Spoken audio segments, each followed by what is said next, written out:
I try my best, and I don't always get it right, but I don't stop trying. But today, effective immediately, I step down from the presidency of the Collingwood Football Club. From the moment I became the president of the Collingwood Football Club on my 34th birthday back in 1998, my sole motivation was to heal, unite, inspire and drive a new social conscience, not just into this club, but sport and the community in general, and build an organisation that would be a place for opportunity for all people. Back then, Victoria Park was falling down around us. On the last weekend, just past, it looked magnificent as our AFL women's team played amazing football to win on Gay Pride weekend. Rainbow flags and the Collingwood cheer squad alongside the black and white. Women of all types of size, religion, sexual orientation and cultural background. It reminded me of the journey from when we established our LGBTQIA+ support group, the Pink Magpies, the first in Australian sport back in the 1990s. How far we've come. The old stadium now, the home to our women's team, under-18 team and our RecLink homeless team in a community stadium. And I'd like to take the opportunity to thank the State Government of Victoria in particular, the Premier Daniel Andrews and Sports Minister Martin Pakula for their support. In what was the raucous, one-eyed social club named in honour of our champion Bob Rose, now houses the Magpies Community Centre, the Collingwood Toy Library, Mind Australia, Disability Services, Collingwood Headspace for Young People's Mental Health and Eating Disorders Victoria, AFL Sports Ready, all supported by the Collingwood Football Club. Our Collingwood Foundation, one of my most treasured parts of our club. Our Magpie Nest, 45 houses. Tonight, 135 people will sleep in them. A further push out to 250 when Collingwood and the Salvos are able to have it past COVID-19. So all up, around 250 people per night. Included in that is our women's program. 30 women, 20 children, the victims of domestic violence, all have a safe house because of everybody who is associated with the Collingwood Football Club. The Darling Munwarrow program with Aboriginal elder Ellen Thorpe, a program of healing for Aboriginal men. A 16-week program when men come out of jail. They stay in our 3 houses and use a training room at Victoria Park for life skills to break the cycle of domestic violence, anger, jail, domestic violence, anger, jail. We help them break the cycle, people who have been left for dead in the past. It's been a very successful and it's a world-first program. Burrawan program, the Wurundjeri word for magpie. Employment and education programs to provide jobs and skills for the Aboriginal community. These have been going on for more than a decade and followed on from our historic relationship with ATSIC, which is one of the first things that I was able to do when I became the president of this club. Our RecLink team is for the disadvantaged and at-risk people. We provide funding and support for all of these projects, and these are outside the ones we work with the AFL. And without my right-hand man in philanthropic works, David Emerson, none of this would have happened. Thank you, David, for everything you've done. You've just been a saint. And the support of Eloise Pratt and the Pratt Foundation, as well as the board of our foundation, originally chaired by John Calvert-Jones and later Peter Murphy. This is why I say we are not a racist club, far from it. It is why I'm so proud of our club and the people every day of every week who benefit and who are inspired by the very purpose of the being of Collingwood, and that is to be a beacon of hope for all people, particularly those at their lowest ebb or have been socially isolated and left behind. It has been since 1892. I remind people that our recent review, inspired by Black Lives Matter, but part of a 6-year journey of our Reconciliation Action Plan, was to look to what we need to do in the next 10 years, not the last. The report says, and I quote, that the Collingwood Football Club commissioned an independent review of its process of dealing with racism that reflects the realisation within the club that something fundamental needs to change. It needs to be noted and underlined, they said, that in undertaking this review, the club was unflinching in holding up a mirror to itself. It was a brave first step that few would have the courage to take and shows the seriousness with which the club takes this issue. The report does make the point that there have been systemic problems, which the authors explain means problems with our processes that saw our club react to incidents. It is why, in the first paragraph of my written statement last Monday, which I didn't read out in my spoken comments, but I'll say again, in the first paragraph of the written statement handed out and online, I quote again, "The board of the Collingwood Football Club commissioned the Do Better report for the right reasons. We can learn from our past. Collingwood is and will continue to be a wonderful club, but this should not stop us from striving to do better.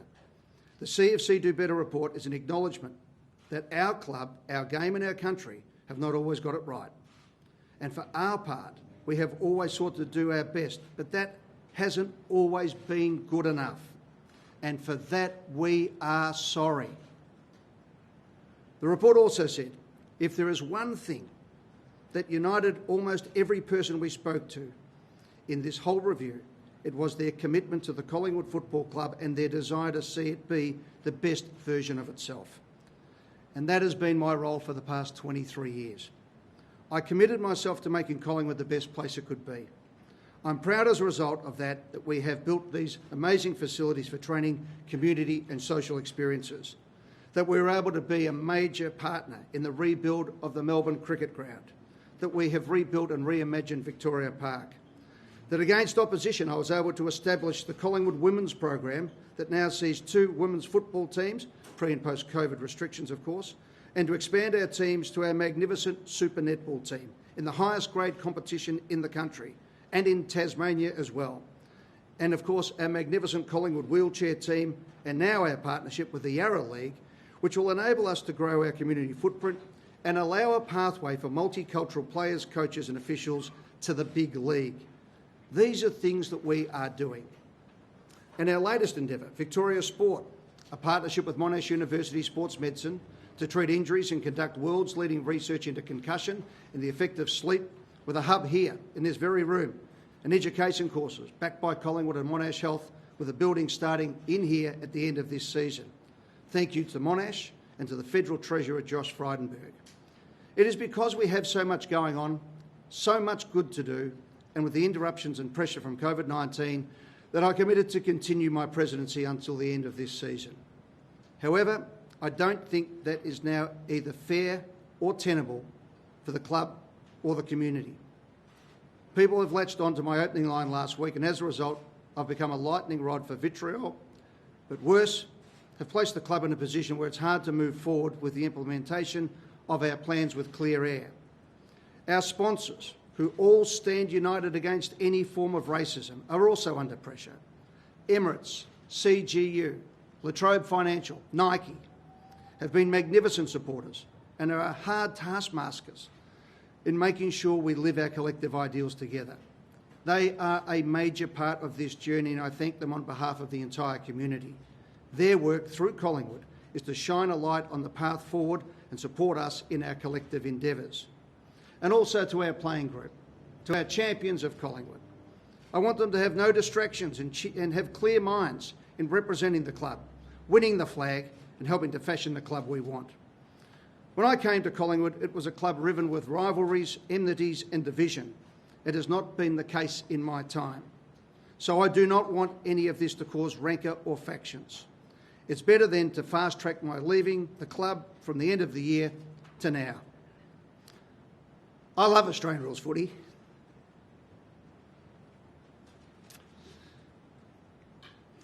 I love that it is the most egalitarian of games.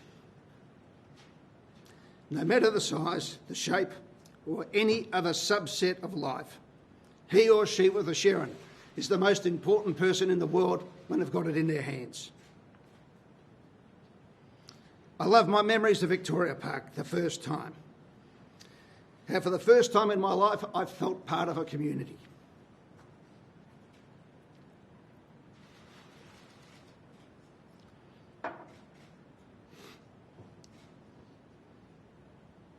I love my memories of Victoria Park. I'm going to say it again. The first time I ever felt part of any community. That feeling must stay and grow for a new wave of immigrants, First Nation people and all Australians who love the ethos of our game. To the coaches I've had the pleasure to work with, Tony Shaw, Michael Malthouse, Nathan Buckley, thank you for your leadership and your camaraderie. To the captains, Gavin Brown, Nathan Buckley, Scott Burns, Nick Maxwell and Scott Pendlebury. What a pleasure it has been to watch you fine young men become fantastic leaders. And more recently, Maddie Brown and Jiva Mentor, two wonderful international stars in our netball team. And Steph Chiocci, Bree Davey in our women's team, and my old mate Brendan Stroud, premiership captain of our wheelchair team, who's currently fighting cancer. He is a legend of our club. To my CEOs, John May, Greg Swan, Gary Pert, Peter Murphy and Mark Anderson, thanks for pulling it all together. The footy directors along the way, some characters, Neil Baum, Gubby Allen, Rodney Eade and Jeff Walsh. And of course the board members over the years. My late Vice President, Nuno D'Aquino, the first Asian board member on an AFL club. To Sally Capp, Collingwood's first women's board member. To Jodie Sizer, the first Indigenous board member of an AFL club. My Vice President for the entire time, Alex Weislitz, who told me yesterday he was the first person of Jewish faith to be a board member.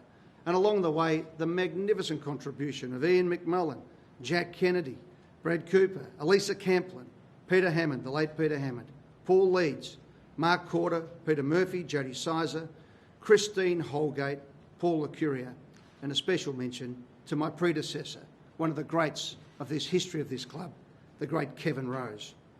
There are so many great memories of games and premierships, deals and battles. I'd also like to thank my colleagues at the other clubs for their comradeship and support, particularly this week, and pay tribute to the AFL Commission, in particular the late Ron Evans, Bill Kelty, Graham Samuel, Mike Fitzpatrick, Richard Goyder, Chief Executives Wayne Jackson, Andrew Demetriou and Gil McLaughlin. These are wonderful people. They love their community, they love their sport. And despite what people want to write about them on so many occasions, they are doing their best every day in extraordinary circumstances. So I leave knowing one thing for certain, that in every endeavour my heart has been true, that my devotion to fairness has endured and grown, that never have I ever turned my back on anyone who's asked for support, that when I've been called upon by the AFL to play a leadership role, that I've always acted in the best interests of the competition. The AFL benchmark of time and office is to ask if the organisation is left in a better place than when the term began. I believe that to be the case, but one thing I've learnt this week, plenty of people have their say about me. And finally, to the people who have made the greatest sacrifice, my family. They feel everything 1,000 times more than me. My boys, Joe and Xander, I'm so proud of you wonderful young men. You've known nothing in your life than me being the president of the Collingwood Football Club. So this is a moment in time for you boys. You've shared the ups and downs, the wins, the losses. You've served the wine at our major meetings at home. You've opened the door for players, some of them who are here, at those meetings. Hello to the Rat Pack, and you've been summoned around to the house. But more importantly, you are gratifyingly loyal and true Collingwood supporters. And to Carla, my wife, none of this was in the brochure, was it, pal? Your counsel and support has been everything. You've embraced being a football family and endured the years of rubber chickens at functions, speeches, and the enormous pressure that comes with this position. I couldn't have done it without you. And now it's your turn. And with the indulgence of my media partners, I'm going to take a break for a little while to regroup and heal. So that's it. The club can build to a new future with an enormously strong base. The implementation of the Do Better report will make us indeed better. Our finances and plans are well underway. And with a bit of luck, we might have some silverware in the cupboard by the end of the year. To my old mate Joffa Korf and my beloved Magpie Army, I'm with you all, side by side, black and white forever. Good luck to all. Floreat Pika, may the magpie flourish, and go Pies.